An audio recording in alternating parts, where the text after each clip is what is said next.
Welcome back once again, everybody, to the 1987 Supermod. I'm Brad Drake, and this is my AWA save. We are back home in St. Paul, getting ready to continue our tour, and we are going to go ahead and run the River Center once again as our venue. We just don't have enough people yet to be running the Civic Center, but eventually we will. So let's take a look at what else is going on in our game world here. Kevin Collins and his mullet. Look at that mullet and look at that mustache. That is just the total 1980s look. Kevin Collins is being a nice guy. He provided a crate of free drinks for everyone. I don't know what a crate is. Is that like a pallet? Is that a box? I'm not certain what it is, but it sounds like one nice gesture from our friend who is the king of the mullet. Kevin Kelly is the only one missing, of course, because he's injured.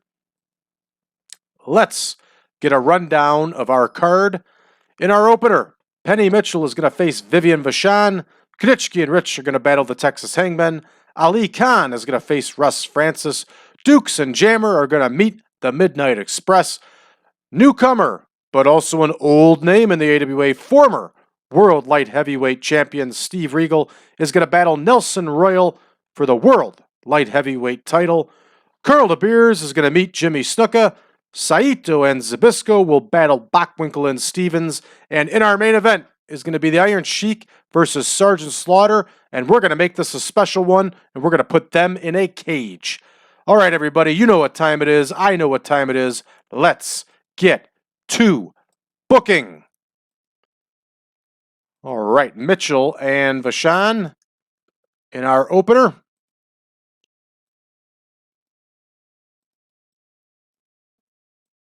And there's Vivian.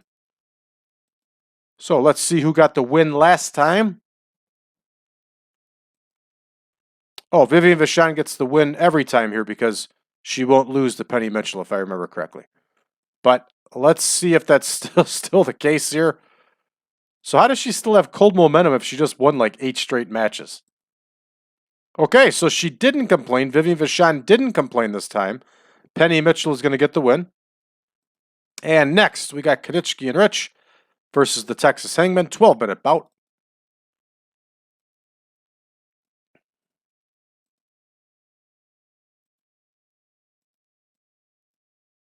All right, there they are.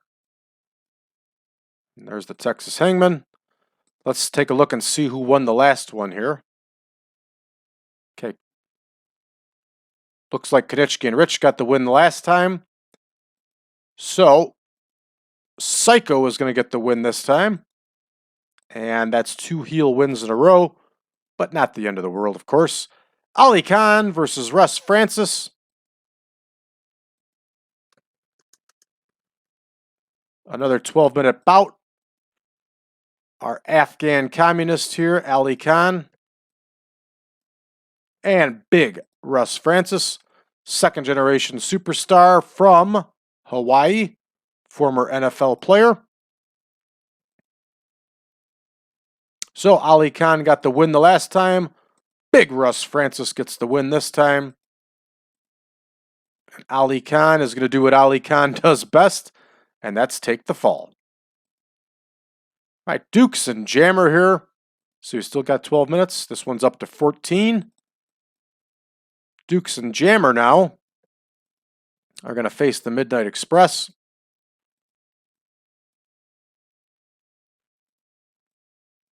And this is the tour date where we actually have 3 tag matches on one show. And of course, the Midnight Express are going to get the win here. Next, Regal and Royal. Let's see how this one goes with Regal making his comeback here to the AWA. Things just weren't working out as I had hoped with Steve Armstrong, everybody, so we brought back Steve Regal here. At the cost of ruining our relationship with Windy City Pro Wrestling, but that's okay. We can repair that. And we are going to have Steve Regal win but by disqualification, so he doesn't win the title. All right, let's see how that one goes. De Beers and Snuka, 16 minutes. We're going to leave this one open-ended just by chance that Colonel De Beers would actually get the win. But as we know, Jimmy Snuka just is not allowing that to happen. And as far as I know, Jimmy Snuka in real life was the most easygoing guy to do business with. So I'm surprised that it's like that in the game here. All right, we got Saito and Zbyszko versus Bockwinkel and Stevens. Semi-main, 18-minute bout. There's Bockwinkel and Stevens, and there is Saito and Zbyszko. Let's see if Saito's still got the title. He does. Saito still has the IWGP title, which is a really big deal, especially in the 80s. You have to keep in mind, folks, all right, Bockwinkel and Stevens got the win the last time, so we're going to have Mr. Saito get the win here, and it's going to be tainted. It's going to cheat to win. Beautiful. So going back to the IWGP title, a lot of you are younger fans and are new to Japanese wrestling. If you were to take a look at New Japan nowadays, it's not even close to what it was back 30 years ago and not even 20 years ago. New Japan has like, I kid you not, has like 8 or 9 different titles now. It's no longer the IWGP Heavyweight title. They've made it the IWGP World Heavyweight title, which doesn't make any sense because the IWGP is the governing body of New Japan Pro Wrestling, so it would make total sense that you would have an IWGP Heavyweight title, an IWGP Junior Heavyweight title. Makes total sense. But they've made that decision and changed things. They also have this weird never open weight stuff and a bunch of other titles that just don't make any sense. It just really seems watered down. And I understand that they were in trouble, that New Japan Pro Wrestling was in financial trouble after Inoki sold.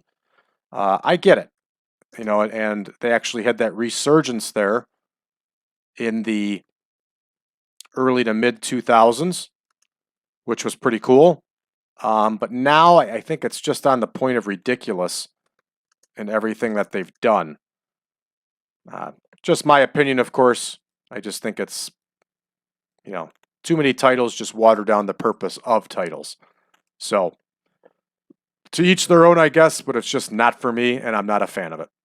All right, so we got the big cage match. Now, remember, when you have gimmick matches, it cannot be just a regular, it's a cage match. No. It is a cage match. That's how it works, folks. All right, Iron Sheik versus Sergeant Slaughter in our main event here in the cage. And Sergeant Slaughter is going over on this one. We are in St. Paul. That one's an epic. This should be a bloodbath main event. We're going 2 hours and 22 minutes here, folks. We are ready to book. We're ready to go ahead and start the show. This is a solid card. Solid card for back home in St. Paul, and I'm sure the fans would appreciate it. We're starting the show. All right, our opener with the ladies. There's one red text to doom, but it's at least not due to their popularity. Penny Mitchell gets the win over Vivian Vachon.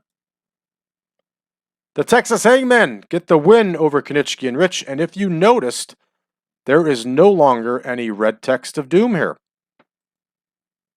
All right, Russ Francis gets the win over Ali Khan with that wicked knee lift. And look at that, 36-38 and a 39 overall. Let's see what the takeaways were. Of course, it's selling and psychology, and I still don't understand this one with Ali Khan.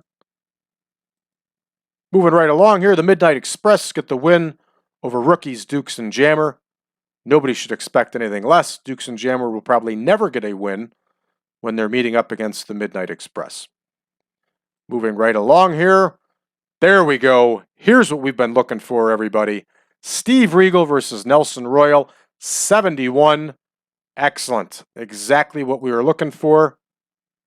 And this Steve Regal being inexperienced thing is ridiculous. The guy's been wrestling for about 7 years here, so we're going to make a note of that and get that repaired. And that's exactly what we're looking for to elevate this World Light Heavyweight title. De Beers and Snuka, and of course, Snuka gets the win. Only a 74 though, which is surprising because Jimmy Snuka is mega over. But De Beers apparently is fatigued. Semi-main, huge score here, 85. Very nice score, very, very nice score. And Saito gets the win over Ray Stevens. And of course, the takeaways here are declining physical abilities. Understandable. Let's see how our main event goes, if it can top that. And the main event only gets a 75? Oh, I forgot to make it a cage match. I just made it a regular match. So, forgive me, folks. It is not a cage match. It's just a regular match because I forgot to click on cage because I was too busy talking about something else while I was getting ready with it. Either way, this is a very disappointing score. The only takeaway here is inconsistency. A lot of bonuses here, and we only end up with a 75, an 86, and a 78. This doesn't make any sense, and we've once again been TEW screwed, everybody. So we're going to finish this one up before I get angry, because I am getting angry here, because I'm going to say it, and I'm not even going to code it or anything else. This is a bullshit score for this main event. Thank you. And we lose popularity. How the hell do you lose popularity with Saito and Zbyszko going 85 and a main event of 75? How the hell do we lose popularity? How the hell does that main event only get a 75? Bullshit. Bullshit, TEW. Man, this game pisses me off sometimes. All right, we're going to give credit to where credit is due here. Steve Regal put on a hell of a performance.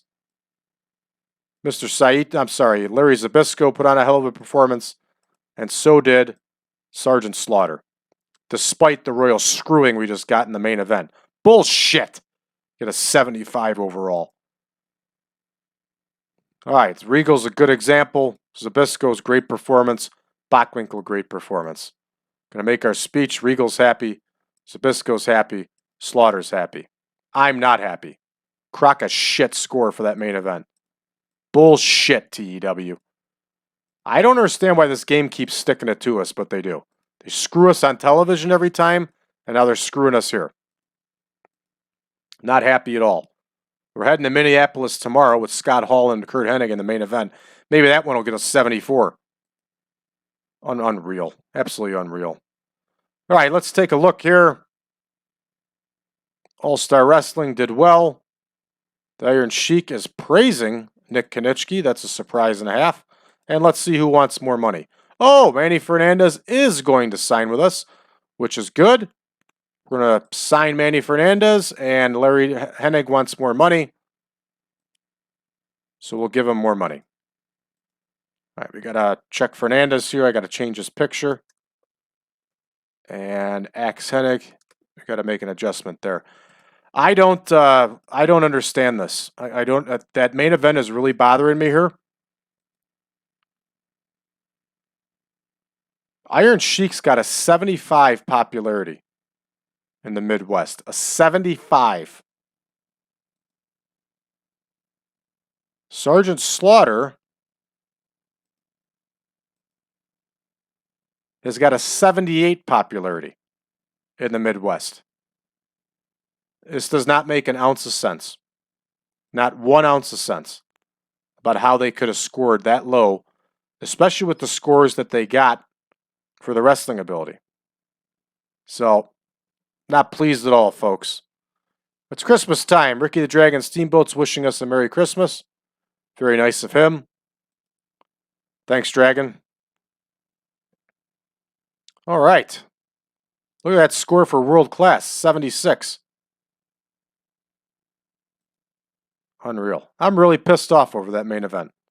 That main event does not make an ounce of sense. How it could have scored that low. Oh, Buddy Wolf, who we released, he's going to wrestle for Pro Wrestling America. He's going to go work for Eddie Sharkey. Good for him. The Masked Executioners have won the NWF Tag Team titles back. Good for them. And this one's going to close it out for us here, folks. We'll be back tomorrow, back in Minneapolis, looking to not get screwed in our main event and get screwed overall with our score. That's our goal. But at the end of the day, TEW will decide the screwing around here. So, thanks for tuning in, everybody. We'll see you tomorrow. If you haven't done so already, go ahead and hit that subscribe button. Give us a like and share this video with your friends. Join us on Facebook, facebook.com/groups/1987supermod. And last but not least, if you would like the mod version 7.0, please go to braddrake.net, drop me a line, and I'll be more than happy to send you a link that'll take you over to our Google Drive page that'll give you access to not only the picture pack, but also the database. Take care.